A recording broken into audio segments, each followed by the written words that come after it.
5 seconds left. Begin.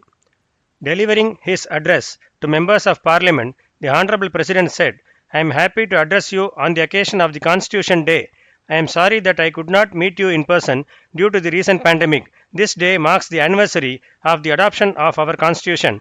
We know that our friends in the judiciary have been celebrating this day as the National Law Day for the past few years. It is a matter of satisfaction that a few years ago the government declared this day as Constitution Day to honor the great leader Dr. Ambedkar. I have great pleasure in taking part in this celebration and in addressing all of you today. We have had many great leaders during our freedom struggle. It is a matter of great satisfaction that most of these leaders were at the same time experts in the field of law.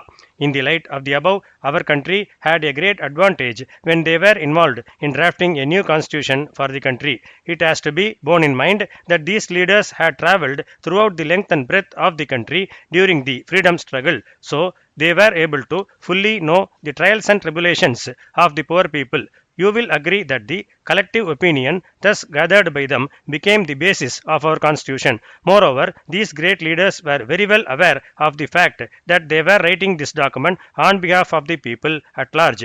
It is therefore no surprise that even though a large portion of the population was uneducated and poor, the collective opinion of the people got reflected in our Constitution. As a matter of fact, our leaders were much concerned that the Constituent Assembly should be formed in a democratic manner. All efforts were therefore taken to ensure that it had representation from all over the country. You will be surprised to know that in spite of the fact that many women were not educated in those days, the Assembly had a fair representation of women members. On this occasion, I hope you will be able to imagine the mood of the people of the country at the time of independence. I believe you will appreciate the feelings of those people who were till then under foreign rule. All over the country, people were eagerly awaiting a bright future. In the circumstances, it was quite natural that these people looked up to the freedom fighters to help them get a constitution which would give them equal opportunities and progress. In this connection, it is my duty to bring to your kind attention another aspect of the matter. You will be surprised that despite low literacy at that time, people from all over the country took great interest in the debates of the Constituent Assembly. You will be glad to know that over 50,000 people witnessed the proceedings from the visitors' gallery. Such was the interest the people showed in the framing of our Constitution in those days. It is therefore necessary for us to remember that our Constitution is a people's document in the real sense.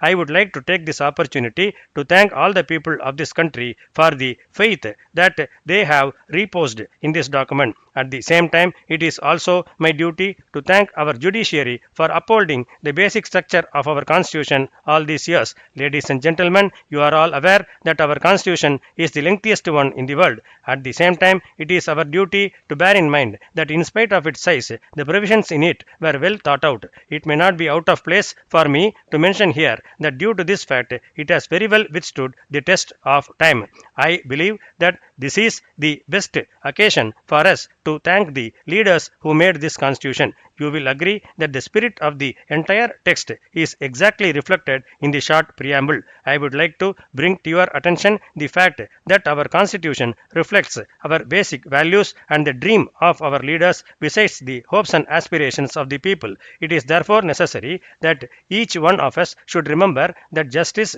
liberty and equality should be the core values of the country. In the light of the above, I think it is my duty to point out what needs to be done in the next few years. The task before us at the present time is to translate these ideals into actions in the years to come. I believe that the judiciary has an important and very great role to play in this regard. It is therefore necessary that our judicial system is able to ensure social, economic and political justice for our people. In this connection, we have to bear in mind that the idea of justice is relevant only if people have access to it. I hope and trust that the schemes for providing free legal aid for the poor people will go a long way in securing such access to the poor people at large. As a matter of fact, I would like to bring to your kind attention the fact that I was able to provide free legal aid to the needy people when I served as an advocate. On this occasion, it is my firm belief that developments in information technology and use of regional languages in courts would go a long way in taking justice closer to the people. I am happy to see that a large number of such initiatives have been taken in this regard in the last few years. I hope and trust that more efforts will be made in the years to come. With these words, I would like to conclude thanking our judiciary once again for upholding the high ideals of our Constitution.